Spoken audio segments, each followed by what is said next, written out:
جی میرے پاس دو ڈپارٹمنٹس ہیں، small industries, travel and trade, اور ماشاءاللہ دونوں جو ہیں ان پہ ہم کچھ نہ کچھ ایکٹیویٹیز آپ دیکھتے ہوں گے کہ کر رہے ہیں۔ ابھی حال ہی میں ہمارے جو دو پروجیکٹس ہیں وہ اپروو ہوئے ہیں۔ ایک جو ہے وہ پرائم منسٹر کا جو پروگرام ہے جو کہ ایکسکلوسیولی آزاد کشمیر میں فرسٹ ٹائم آ رہا ہے، وہ 5 لاکھ سے لے کے 20 لاکھ تک جو ہے ہم دے رہے ہیں، جس میں ٹوٹل انشاءاللہ اس پہ کوئی انٹرسٹ نہیں ہوگا، وہ گورنمنٹ پے کرے گی اور لوگوں کو انٹرسٹ فری جو ہے وہ لون ملے گا۔ اس کے علاوہ ہمارے ایک آلریڈی چل رہا تھا پروجیکٹ اخوت کا، وہ بھی اسمال انڈسٹریز کا پروجیکٹ تھا، اور اس کی ہم نے ابھی اس کو ری وزٹ کیا ہے، اور اس میں 6 ارب کا یہ دوبارہ سے ری وزٹ ہوا ہے، اور حال ہی میں پرائم منسٹر آزاد کشمیر نے اخوت کے لیے ایکسکلوسیولی 25 کروڑ کا جو ہے منظوری دی ہے، بلکہ دے دیا ہے ہمیں، اور ہم نے اس کو کیا ہے، اور کچھ جو ہمیں لوپ سول ملتے تھے اب ہم نے اس پہ بھی چیک اینڈ بیلنس رکھا ہے، اور ہم نے یہ یقینی بنایا ہے کہ جو اخوت کا لون ہے وہ غریب سے غریب طبقے تک پہنچے، اور اس کے لیے یہ تھا کہ شروع میں ہمیں یہ کہا جاتا تھا کہ جی 75,000 لون جو ہے وہ بہت کم ہے، اور اس وجہ سے میں نے پرائم منسٹر صاحب سے خصوصی بات کی اور ہم نے کوشش کر کے اس کو اب 1.5 لاکھ کیا ہے۔ اب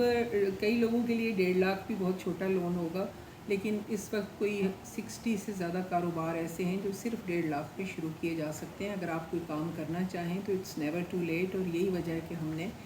یہ ان لوگوں کے لیے یہ بالکل گراس روٹ لیول پہ جو لوگ ہیں، جو خواتین ہیں، جو جیسے فروزن فوڈ کا کام کر رہی ہیں، جیسے کوئی بوتیک کھول رہی ہے، جیسے کوئی سلائی سینٹر کھول رہی ہے، جیسے کوئی آپ کوئی شاپ بنا رہے ہیں ولیج میں اپنے، یا کوئی چھوٹا سا آؤٹ لیٹ بنا رہے ہیں، کوئی اس کے لیے تھا، اور کوئی کمبائن کر کے بھی بعض خواتین یا حضرات ایسے کام کر رہے ہیں، کوئی موبائل شاپ کھولتا ہے، کوئی ریپیئرنگ کی کھولتا ہے، کوئی کس طرح کا، مطلب یہ ہے کہ آپ کو ایک انیشیل سٹینڈ لینے کے لیے جو چاہیے۔ پھر ہم نے دیکھا کہ لوگوں کا رسپانس بہت زیادہ ہے، تو میں نے پرائم منسٹر صاحب سے ریکویسٹ کی اس کے باقاعدہ PC1 بنے، ابھی انشاءاللہ وہ بھی آنے والا ہے، تو میں سمجھتی ہوں کہ اسمال انڈسٹریز کی یہ بھی ایک بڑی ایفرٹ ہے۔ اس کے علاوہ ہم لوگوں نے کوشش کی ہے کہ آزاد کشمیر کی جو ثقافت ہے، جو ہمارے ڈائنگ آرٹس ہیں، ایک وقت تھا کہ یہاں پہ کوئی 18 کارخانے تھے جو اخروٹ سے متعلق تھے، اور آج ان کی جو تعداد ہے 3 پہ آ گئی ہے، کیونکہ جو قدر ہے ایک آرٹسٹ کی جب تک ہم نہیں کریں گے، اس کی کوئی ری سیل ویلیو نہیں ہوگی، اس کی ایکسپورٹ نہیں ہوگی، تو وہ پھر کیسے اس کام کو جاری رکھیں گے، کیونکہ جب تک آپ کو اپنے کام کا معاوضہ اپنی توقعات کے مطابق نہیں ملتا تو تب تک تو یہ پاسبل نہیں ہے۔ تو اس کے لیے ہم کوشش کر رہے ہیں کہ ہمارا کوئی ایگزیبیشنز کا اگر فنڈ انہینس ہو، ہم انٹرنیشنلی بھی اپنے جو ثقافت ہے، ہمارے جو گبے ہیں، جو ہماری قالین بافی ہے، جو ہماری شالز ہیں، جو ہمارے نمدے ہیں،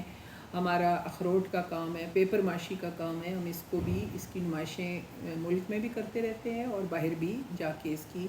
کرنے کی کوشش کر رہے ہیں۔ اس سے پہلے ایک دبئی میں ایگزیبیشن ہوئی تھی جس میں اسمال انڈسٹریز نے ریپرزینٹ کیا تھا، اور ٹریول اینڈ ٹریڈ آپ کو پتہ ہے کہ یہ جو آر پار ہماری تجارت ہوتی تھی اس میں یہ تھا، لیکن 2019 کے بعد سے یہ ابھی سٹاپ ہوئی ہے، تو ہم نے وہاں پہ بھی لوگوں کو ٹرین کرنے کے لیے کہ ایکسپورٹ کریں، اور اس کو مطلب ٹریول کے حوالے سے جو بھی کوئی ایکٹیویٹی ہے اس میں بھی ہم کوئی نہ کوئی جنریٹ کرتے رہتے ہیں۔ اور ابھی ریسنٹلی خواتین کے حوالے سے بھی ہماری کوشش ہے، ہم کوشش کر رہے ہیں کہ خواتین کی نشستوں کو میں اضافہ ہونا چاہیے، اور اس کے لیے ہم ساری خواتین متفق ہیں، لیکن چونکہ ہماری تعداد 5 یا 6 ہوتی ہے تو وہ ساری تعداد جب تک مطلوبہ ایگری نہ کرے تو اس کے اوپر ہو نہیں سکتا، لیکن ہماری جو وائس ہے، جو ہماری ہیومن رائٹس کے لیے خواتین کے لیے وہ جاری ہے۔ میں سمجھتی ہوں خواتین کو رائٹ آف چوائس جو اسلام نے دیا ہوا ہے، رائٹ آف چوائس ہے، رائٹ آف ڈائیورس ہے، رائٹ آف انہیریٹنس ہے، پراپرٹی میں جو اس کے رائٹس ہیں وہ اس کو ملنے چاہیے، اور سب سے بڑی بات یہ کہ عورت کی عزت اور وقار جو ہے اس کو قائم رہنا چاہیے، کیونکہ جب آپ کی عزت اور وقار ہوگی تو پھر آپ کو اسی میں رسپیکٹ اور محبت آپ کو آپ نام دے سکتے ہیں۔ جس محبت میں رسپیکٹ نہ ہو، میں سمجھتی ہوں کہ وہ پھر محبت نہیں ہوتی، تو اس لیے ہم چاہتے ہیں کہ ہمارے جو بچیاں ہیں کشمیر کی، ان کو عزت ملے، سسرال میں بھی عزت ملے، اپنے گھر میں بھی عزت ملے۔ لیکن میں آپ کو بتاؤں آزاد کشمیر کے حالات اللہ کے فضل سے باقی کئی پروونسز اور اس علاقے میں پورے ساؤتھ ایشیا میں کہہ سکتے ہیں کہ بہت جگہوں سے بہتر ہیں، اور آپ دیکھیں گے کہ انشاءاللہ اس میں مزید جو ہے وہ بہتری آئے گی، کیونکہ ہمارے یہاں کوئی اتنا ڈومیسٹک وائلنس اس طرح سے نہیں۔ اچھا، تو یہ ہے کہ میری خواہش ہے کہ بلکہ میں نے جب یہاں پہ آئی تو میں نے سب سے پہلے ایک ڈیٹا اکٹھا کیا، خواتین کی ورک شاپس کرائیں، ان کے بارے میں ہم نے معلومات اکٹھی کی کہ ہماری بہنیں اور بچیاں جو ہیں کیا کام کر رہی ہیں، اور آپ حیران ہوں گی کہ یہاں پہ عورتیں بائکیا سروس چلا رہی ہیں عورتوں کے لیے، اور کتنے اور بھی اچھے اچھے کام کر رہی ہیں اپنے گھر میں۔ میں سمجھتی ہوں، میں ان عورتوں کو بھی سلوٹ پیش کرنا چاہتی ہوں کہ جو اس مہنگائی کے دور میں اپنے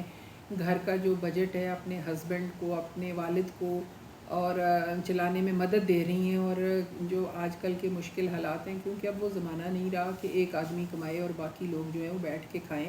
تو ابھی آپ دیکھیں ہماری گاؤں میں جو بہنیں ہیں وہ ڈیری فارمنگ کی طرف جا رہی ہیں، ہماری جو عورتیں چھوٹا سا اچار بناتی تھیں، یہ اسکائی از دا لمٹ، آپ کتنا بڑا کام کرنا چاہتے ہیں یہ آپ تک ہوتا ہے۔ اگر آپ چاہیں تو آپ اچار بنا کے محلے میں بھی فروخت کرتے ہیں اور پورے ملک میں بھی کر سکتے ہیں اور ایکسپورٹ بھی کر سکتے ہیں، اس کی کوئی لمٹ نہیں ہے۔ تو اگر آپ ایک کام جو ہے وہ 1.5 لاکھ سے بھی شروع کر سکتے ہیں اور 1.5 کروڑ تک بھی وہ جا سکتا ہے، یہ سب آپ پہ ڈیپینڈ کرتا ہے